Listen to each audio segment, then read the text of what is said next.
Good afternoon, ladies and gentlemen. Welcome to the W.L.L show. My name is Joshua Chastain. I'm here with my wife again, as always. Very special treat for you guys today. I'm getting an opportunity to sit down with our wonderful mayor here in our beautiful city of Lawrence. Uh, Mr. Mayor, if you would, please introduce yourself. Tell us a little bit about yourself. Hi, everybody. My name's Nathan Senn. I am the mayor of Lawrence and do that when I'm not practicing law. um, I'm from Lawrence originally and uh, grew up going to school here and was part of the first graduating class from Lawrence Academy. After I graduated school here, I went on to Clemson for my undergrad and went on to Charleston for law school and stayed down there for a few years and then sort of looked around and said, where everything I love is in the upstate. Um, my family, farm I grew up on, um, town I love, Clemson football. So why am I putting 3 hours between myself and where I really want to be? And so I moved back hometown a few years ago, and here I am, found myself as mayor of my hometown. I know that being the mayor probably comes with a little bit of stress and a lot of phone calls, a lot of emails, and a lot of all that good stuff. But where do you enjoy going when you're not being the mayor? um, my I'd say most regular hangout when I'm not being mayor would be Friday nights. Tend to be at Senor Garcia's. It's sort of the go-to spot. Uh, I love doing stuff around town. Another thing that I've really enjoyed is sort of traveling to other small towns in South Carolina. Um, Sort of a good Saturday afternoon activity to sort of see what they're doing right and see what ideas we can take back to Lawrence. What is the biggest misconception about Lawrence as a whole, both the city and the county? That's a good question. Um, I would say that the biggest misconception um, by folks out of town is one, our distance. We're really not that far away from communities like Greenville, um, and maybe just how progressive or not we are. The legacy of the Redneck Shop and the Echo Theater has sort of hung around our necks like an albatross, and the need to sort of distance ourselves from that one blemish on the town's history has been a hard thing to get past. So I'd say that's the misperception from outside. The misperceptions I would see from inside is just a sense of what we can and can't do. When I've had developers come into town, I can show them around to our historic square and the neighborhoods that we have and the properties that are ripe for development, and it's an easy sell for folks coming here. Um, Getting folks from Lawrence to believe in themselves um, and sort of see the potential for where we could go has been a little bit of a struggle. Um, I kind of see myself as cheerleader in chief. What, in your opinion, obviously we have a very beautiful city, we have a very hmm beautiful county. hmm What do you, in your opinion, sets us apart from other small towns like ours? What makes us so? What makes this little gem of Lawrence special? Um, let me answer that with a story. I had a fellow that came into town and was looking to bring uh, really exciting development, and I prepared a presentation for him and walked him through our master plan. And one thing I said to him is, we were talking about this Swamp Rabbit Trail coming through town, and we were looking at what Swamp Rabbit Trail had done in Travelers Rest. And I said, just look at what it's done there. Imagine what it could do here. And I would put what we have in our downtown up against Travelers Rest any day of the week. And he sort of cocked his head to the side. and sort of question that. And after we finished the little presentation, I said, I noticed you sort of seemed to question that. And he said, you're right, I did. I said, well, let me take you outside and show you around.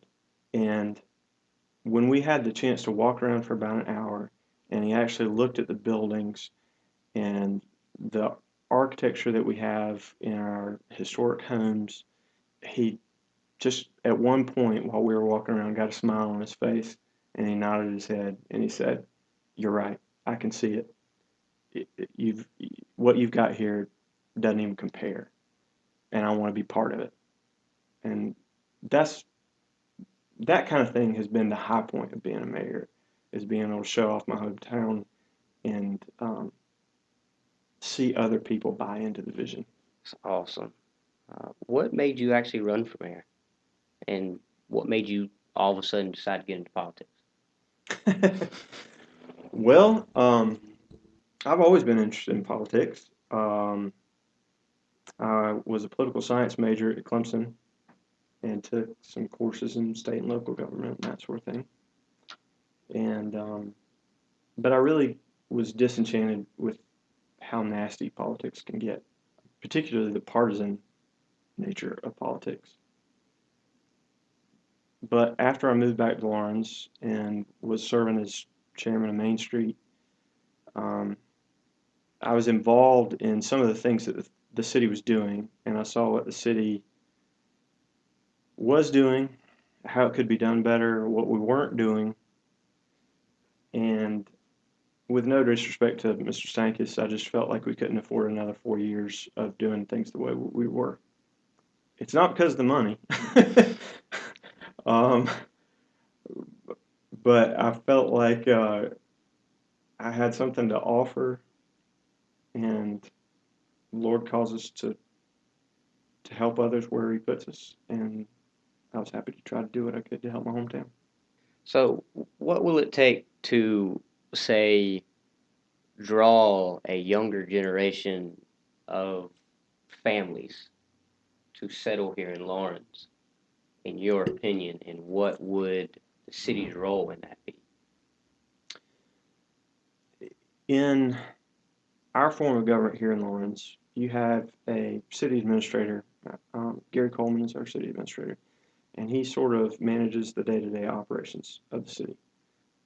I felt like the mayor's office could be used more effectively than it had been in the past by um, sort of using it as a kind of like an ambassador to the city of Lawrence, and being able to show off town to folks who may not be able to wouldn't be inclined to see it otherwise.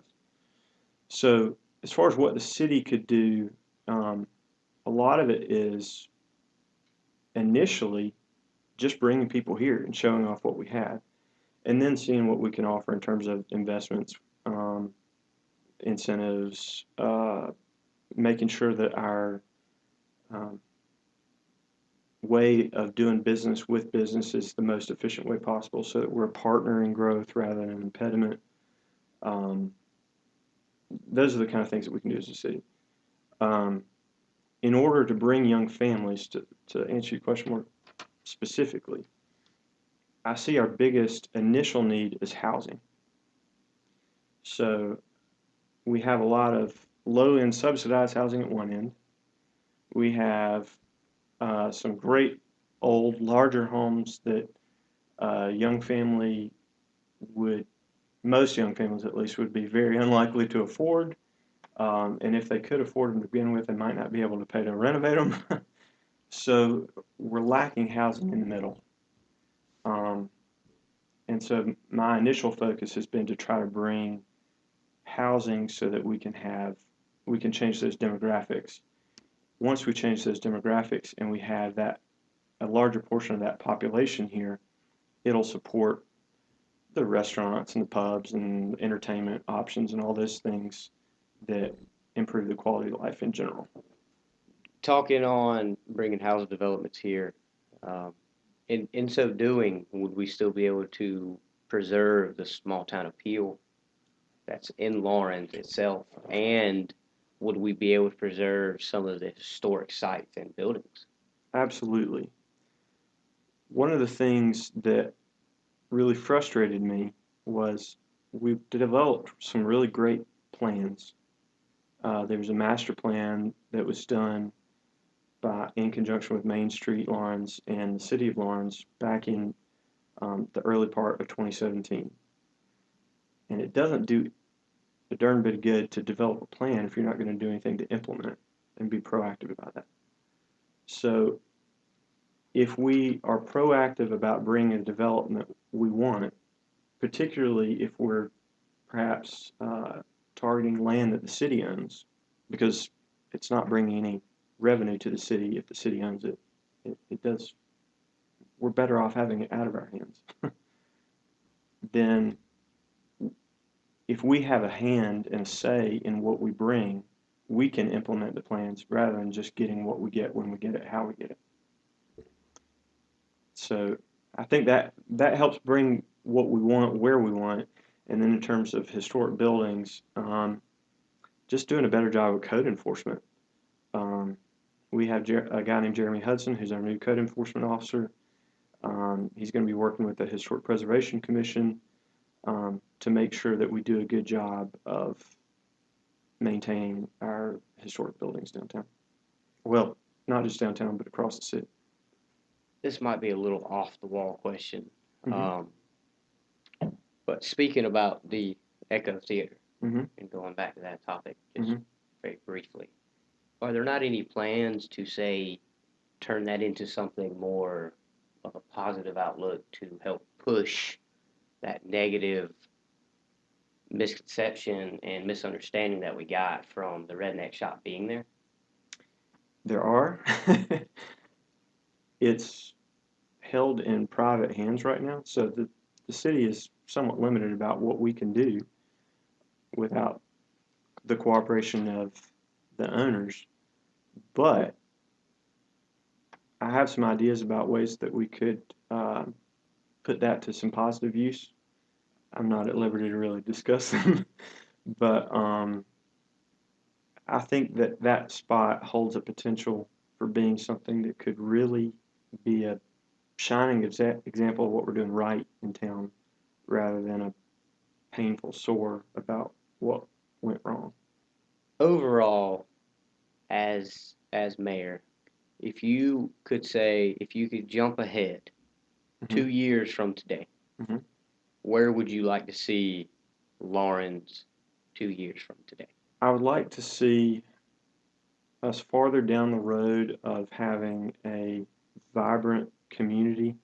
And I don't mean just folks living and working downtown. I don't just mean one subdivision here or there. I'd like to see the entire town in every part of the town prosper. I'd like to see a community where everybody's a little bit more involved, where we've changed some habits so that there's pride in community, where the instinct isn't to throw out litter or complain about the litter not being picked up by the city, but the culture is such that nobody would ever think about littering, and if they see it, they are more than happy to jump in and because of a community spirit, help pick it up themselves. I'd like to see us with younger families, young professionals, more a more vibrant middle class that can support the sort of businesses and entertainment that we all want here. Going back to the election that just wrapped up here recently, and we'll close on this one. How important of a relationship is the mayor and the city council together? How important is that relationship in getting some of these things that we want happening or to happen in Lawrence to come to fruition? You, the relationship between the mayor and city council, or the relationship between the mayor and county council? Both. Both. Okay. I'd say we have a pretty darn good relationship between mayor and city council, which is not to say we have a bad one with county, but we we get questions sometimes, because we'll have something like a budget that passes unanimously, and people sort of say, well, why isn't there more discussion or debate? Well, it's because we have hashed it out and there's a consensus about what's right for the city. So I think we're doing well there. I hope we're doing well there. There's always ways to improve, and I'm committed to doing that, but I think that's good shape. As far as county council goes, one of the things I think Lawrence County has struggled with is sort of this tribalism or territorialism that exists between Gray Court being protective of Gray Court and Clinton being protective of Clinton and Lawrence being protective of Lawrence, and feeling like it's a zero-sum game where if one gets one thing that means the other doesn't, you know, that we have to sort of get one up on each other. I think that's not a helpful way of looking at things. Rising tide lifts all ships around here. For example, we're going to need the cooperation of county council to properly prioritize the renovation of our historic courthouse. If that happens, it has the possibility of being not just a meeting space where county council meets once a month, but a facility that could be used to actually generate revenue, and that would sort of become the heart of the beating, the center of the beating heart that helps grow the town. If we do that, it's not just going to help the city of Lawrence, it's going to drive people from all over the county. I think having a good relationship so that county council understands our priorities and how those priorities are meant not just to help us, but to help the county as a whole is very important. And I've had good conversations with Brown, and I feel confident that he sort of gets it, and we're on the same page, I hope, and I think we'll have a good, positive relationship.